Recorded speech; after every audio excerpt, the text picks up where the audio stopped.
அனைவருக்கும் வணக்கம் மக்களே. சற்று முன் கிடைத்த ஒரு முக்கிய அப்டேட் தான் பார்க்க போகிறோம். இனி இவர்களுக்கு எல்பிஜி கிடையாது, கேஸ் கிடையாது, வாங்கவோ விற்கவோ முடியாது. மத்திய அரசு சொல்லியிருக்காங்க. இதில் பார்த்தீங்கன்னா குறிப்பாக ஒரு 10 விதிகளை தான் சொல்லியிருக்காங்க. அதை பற்றி தான் இந்த செய்திக்குள்ள பிரீஃபாக மற்றும் சுருக்கமாக தெளிவாகவும் பார்க்க போகிற மகளே. ஸோ அதுக்கு முன்னாடி நம்மளோட சேனலில் இப்போ தான் வந்திருக்கீங்கன்னா மறக்காமல் சப்ஸ்கிரைப் பண்ணிக்கோங்க.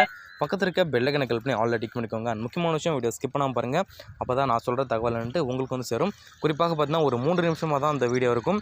ஸோ மறக்காமல் ஸ்கிப் பண்ணால் மட்டும் பாருங்கள். அப்போ தான் நான் சொல்கிற தகவல் உங்களுக்கு முழுமையாக சேரும். உங்கள் வீடியோக்குள்ளே போகலாம்.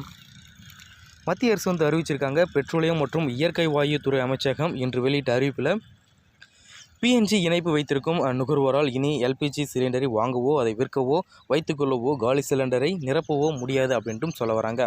புதிய விநியோக ஆணைய திருத்தத்தினுடைய கீழ் இந்த முடிவு எடுக்கப்பட்டுள்ளதாக தெரிவிக்கப்பட்டுள்ளதாக சொல்ல வராங்க. தற்போதைய பிஎன்ஜி நுகர்வோர் யாராக இருந்தாலும் அவர்களுக்கு ஒரு புதிய எல்பிஜியை இணைப்பை கொடுக்கவோ அல்லது பழைய காலி சிலிண்டரை நிரப்பவோ கூடாது என எண்ணெய் நிறுவனங்களுக்கு தற்போதைய தடை விதித்ததாக சொல்கிறாங்க. ஸோ அமைச்சகம் உத்தரவிட்டுள்ளதாக ஒரு குறிப்பாக சொல்கிறோம். ஸோ ஈரான் இஸ்ரேல் போர் காரணமாக மேற்காசிய நாடுகளில் குறிப்பாக எல்பிஜி இந்தியாவுக்கு பார்த்திங்கன்னா எல்பிஜி இறக்குமதி செய்வதில் ஒரு பிரச்சனை ஏற்பட்டுள்ளதாக குறிப்பிட்டு சொல்கிறாங்க. ஸோ முடிந்தால் பிஎன்ஜி இணைப்பவர்களுக்கு மாறுங்கள் அப்படின்ட்டும் சொல்ல வராங்க. மேலும் தட்டுப்பாடு அச்சகம் காரணமாக சிலிண்டர் புக்கிங்கு எகிறிவிட்டதாக சொல்ல வராங்க.